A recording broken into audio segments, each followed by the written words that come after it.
Lionel Messi was on target as Inter Miami avenged last season's playoff exit to Atlanta United, with a 2-1 win that sent them to the top of Major League Soccer's Eastern Conference standings on Sunday.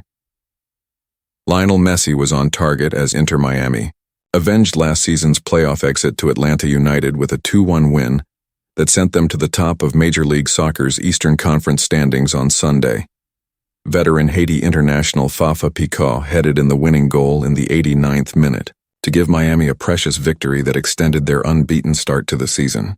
The win was also sweet revenge for Miami, who suffered a shock elimination to Atlanta in last season's playoffs, despite in one of the greatest upsets in MLS history, an end-to-end battle in front of 42,843 fans at Atlanta's Mercedes-Benz Stadium looked set to finish in a draw after an outstanding goalkeeping performance from veteran Brad Guzan had kept Miami at bay throughout.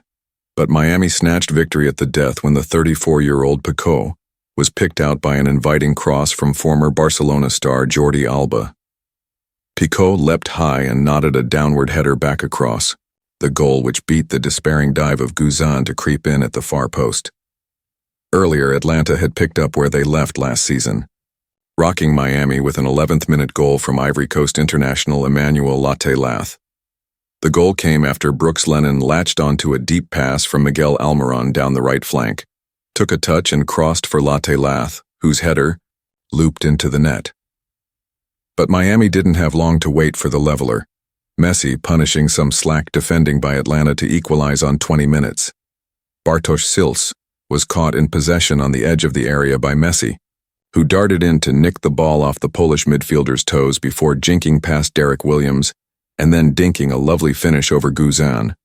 Both teams created chances to score in the second half, with Atlanta's Paris-born midfielder Tristan Muyumba seeing a rasping long-range effort tipped onto the woodwork by Miami goalkeeper Rocco Rios Novo. At the other end, Guzan made a succession of saves from Messi to deny the Miami star, an outstretched leg thwarting the 37-year-old in the 65th minute. In other games in MLS on Sunday, Nashville SC defeated second-placed Philadelphia Union 3-1 in the Eastern Conference. The Western Conference reigning MLS champions Los Angeles Galaxy secured their first point of the season in a 1-1 draw at Portland. Galaxy remained bottom of the standings with 1 point from 4 games.